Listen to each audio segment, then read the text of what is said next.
Hi everyone.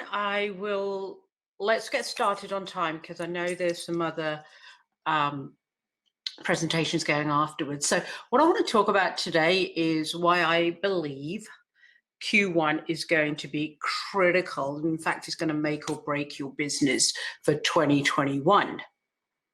Now, for those of you that don't know me, here's just a quick flow of who we are. So PSI was actually launched back in the UK 1999, and what we've done was data securities across EMEA. Then April 2005, we launched the Canadian operation and we launched the rec-to-rec business. Following on from that, we launched our training division, and that's when we decided to go international with the rec-to-rec. That 2012 was when we first moved into the US. And then thereafter, 2013-14, we've now recruited across South America, Philippines, South Africa, Australia. So we really have got a global perspective on our industry. And of course, 2020 was the pandemic, and that's when we took our training and coaching business international as well. So I want to talk about some of the things how companies responded to COVID and some of the consequences that it had. Now, marketing, like everything else, people instantly dropped their marketing budget. That was an area that they decided that they were going to save costs in. And what that resulted in was the brand awareness going. That brand, because marketing keeps your brand at forefront of people's minds. But of course, a lot of people cut that budget straight away, and they therefore got rid of their marketing budget altogether. So I just want to move on to the next one. So training was another one. Again, first thing to go, training. What that done was, and it's more so in this current pandemic than any before, you've got the market has changed. We've been through many, many recessions, but nothing like this global pandemic. So recruiters just didn't understand how they could pivot their sale. And of course, that was an area everybody cut, was the training. And then you have client entertaining. Now, I get it with COVID, depending on your business and where in Canada you are, restrictions came in at different times. But that was another one. So that's that brand loyalty got tested, for lack of a better word. And then you've got the team building aspect of it, the internal camaraderie, helping each other. Then you had things like commissions cut, and everybody was impacted on that. And of course, that just puts extra stress on employees and their personal family situations. LinkedIn Recruiter, that's just one of the examples of some of the things people cut. It may be job boards and industry specific boards, but again, so recruiters are now trying to cover roles without having access to these types of tools, and at the same time they're not sure on how to pivot their business and change the conversation. And just some of the other ones include benefits plans. A lot of smaller companies cut the benefit plans, but that's created extra stress on the employees' home lives and personal situations. And then you've got professional memberships. Now, a good one to give you there as an example is accounting and finance recruitment. A lot of companies, a lot of agencies were getting both their clients and their candidates from the associations and the schools and things like that. And where they've cut that, that's hampered those efforts as well. And then you've got conferences. I mean, the reality is in the past, you went to a conference, and a lot of people didn't go to the conferences for learning per se, but it was an opportunity to meet with your clients, new clients, the social aspect of it. That's all gone. And now, of course, it's moved to virtual. But truth of the matter is, people are exhausted. COVID has exhausted everybody. And then, of course, layoffs. A lot of companies, a lot of staffing agencies have laid off a large chunk of their workforce, which is resulting extra pressure on the individuals that they have kept. So that's some of the responses people have had. So if I look at 2020, what am I hearing from frontline staff managers and how they're feeling, and how they feel employers, as in staffing agencies, handled the response to the pandemic. Well, staff are saying that they have a lack of faith in their leaders' decisiveness in the decisions they're making. Now, let me be clear. That's more along everybody's trying to pivot their business. And when you've got an indecisive leader who's not 100% sure how to pivot the business, that's creating extra fear on the staff that are remaining. They're dealing with all sorts of pay cuts, and and one of the things we hear quite a bit, and in some cases it's true, in some cases it's not true, but the pay cuts happened at the desk level and not at the executive level. And I'm going to give you a quick example there.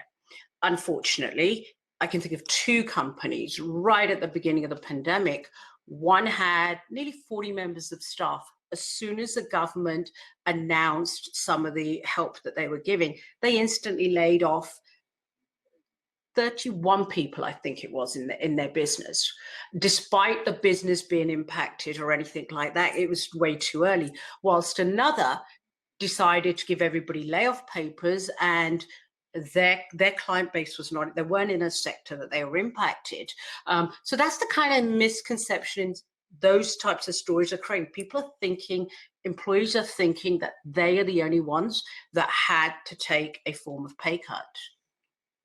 Then you have uncertainty about working from home. There are still, we're talking to, and I know today's about Canada, but this is something we're seeing in all our regions. People are just not able, just not sure about the working from home. And it's not they don't want to work from home, it's all the other circumstances that are beyond their control, which is impacting their ability to do their job effectively. And then not having the tools to work from home. I am still talking to, or my team and I are still talking to individuals that don't have all the tools they need. Yes, they have a laptop. Yes, they have a phone, but the phone the company's given them has data restrictions on it, long distance calling on it, and they're actually running a long distance desk. So it's all these kind of things that are creating challenges, and they're not got the tools to work. And then so these are just some of the other things we're hearing, that they were laid off for no reason. Hospitality is different. Being micromanaged. One of the things we're hearing constantly, and those of you that are in our Facebook coaching group would have heard me talk about this yesterday, the amount of micromanagement that's happening. Now, whilst I'm saying KPIs absolutely 100% are important, the staff are feeling that the KPIs have not been adapted to the current market. So they're interpreting that as micromanagement. They're feeling, it's really interesting because I want to be careful of the time, but here are just some of the other things that we're hearing them talk about, and the feedback we're getting from them. So, sorry. Okay, so you want me to make the slide a little bigger, so I will do that. There you go. Sorry, give me 1 second.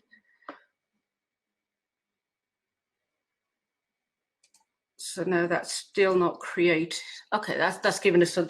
Okay, so apparently you can see the slides now. So yeah, so they're feeling disconnected from the leadership. That the leadership team is disconnected.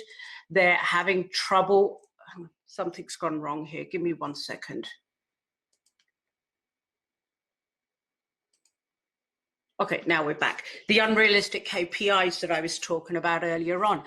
I actually had an individual ring me this week to ask me whether I felt 300 dials a week was the right KPI for her, because that was what her employer had asked her to do.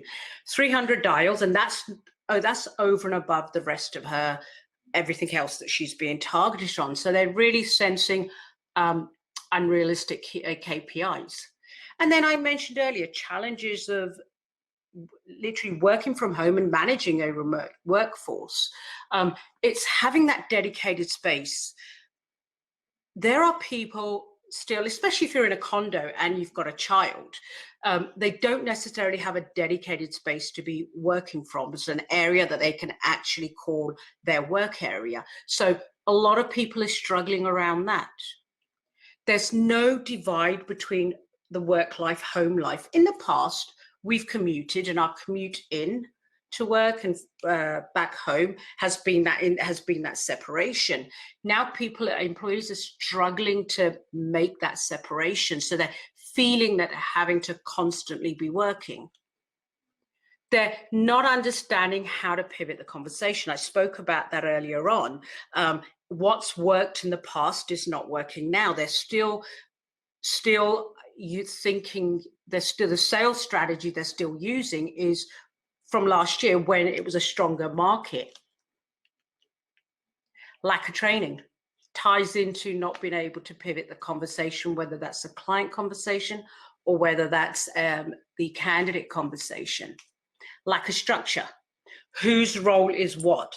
In the past, especially if you've had a split desk model and you've been working out of the same office, as a salesperson, for example, you've been able to walk over to the recruitment team and you're able to talk things through. So even the management structures have changed for a lot of people, and there's all these dotted lines coming. Well, that's just creating confusion for your staff.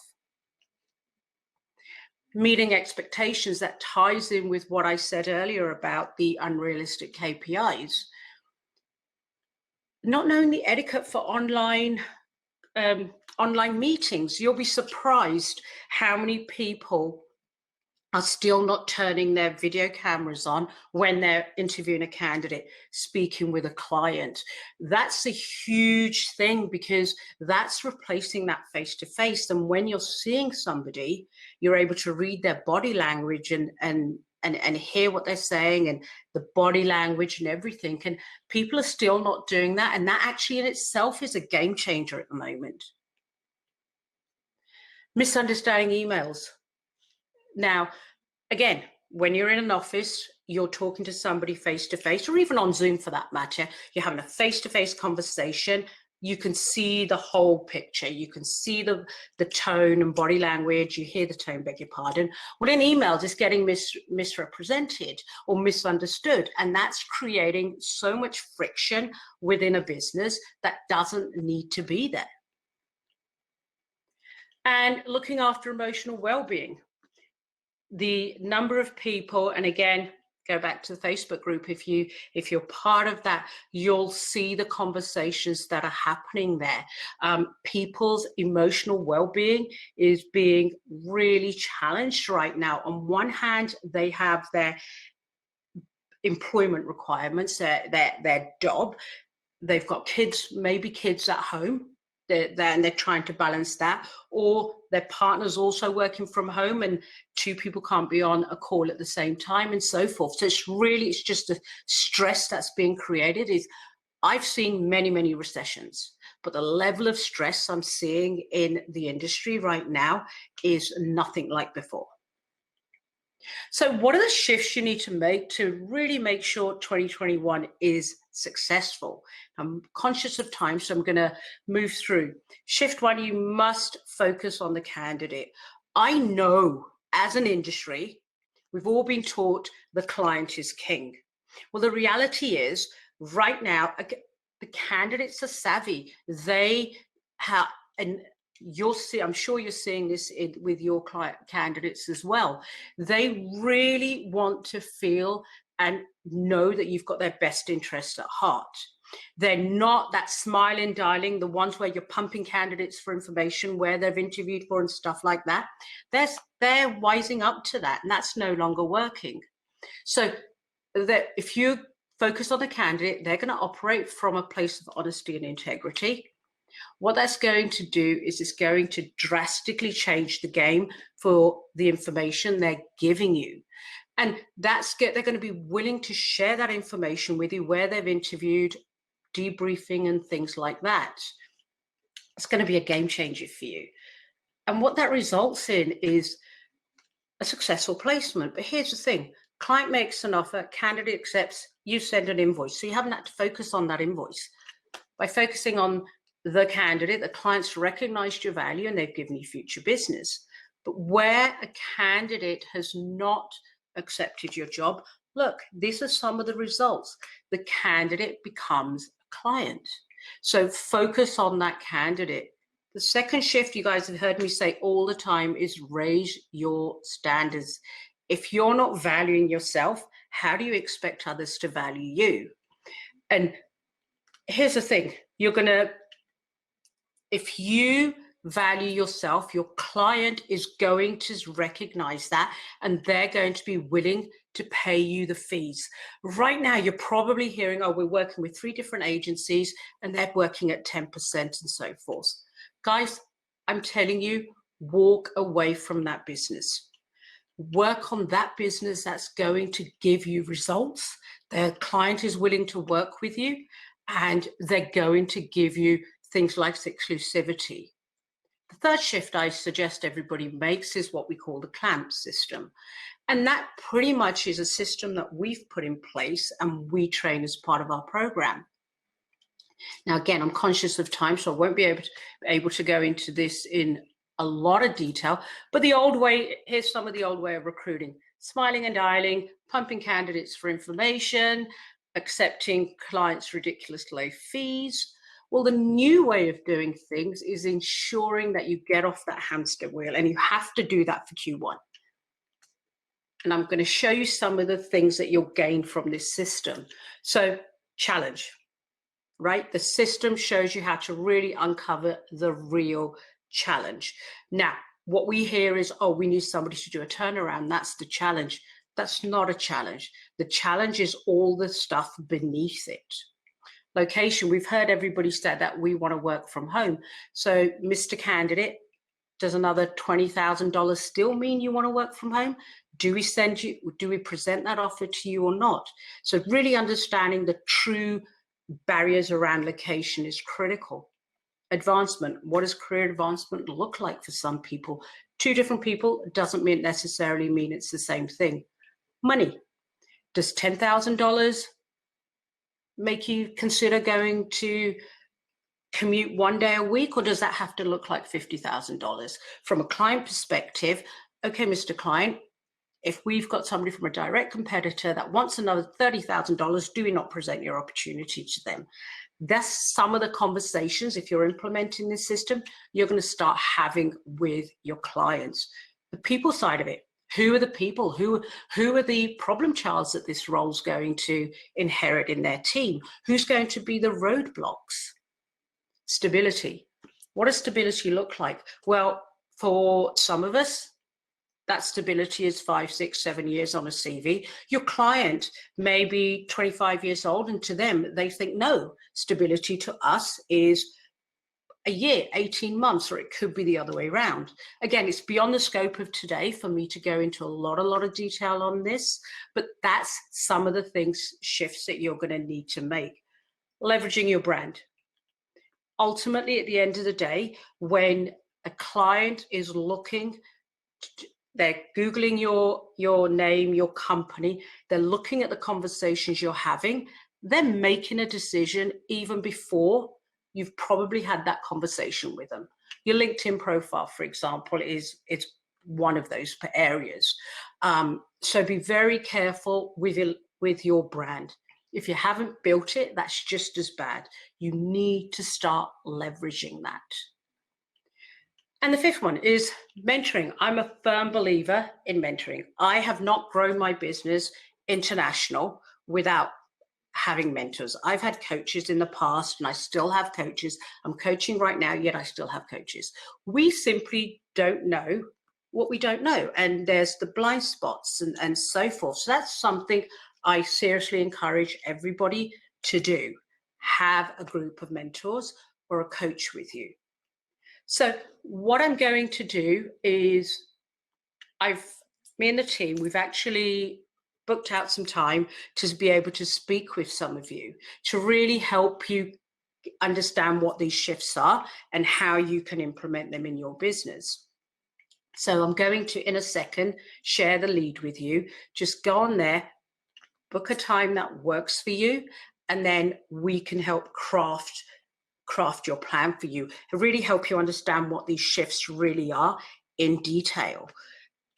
And what we'll do then is talk about all your different options, your market intel, what are your competitors doing, what are some of the moves that you need to make, and maybe even areas that you haven't even thought about.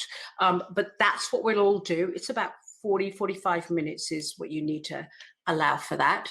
So on that note, conscious of time, and I know the next sessions are going to start, so I don't want to hold anybody up. So that's the booking link. If you'd like to reach out to us, book that. There's a form I'll ask you to fill out, and then we can chat and see how we can potentially help you make sure 2021 is a success. Q1 is going to determine, whatever you do in Q1 is going to determine how successful the rest of the year is. So make sure you make it count. Anybody has any questions, feel free to reach out to me or drop a comment in the comments box. Else, guys, I don't want to hold you up for the next session. I will probably speak to you guys soon. Bye for now.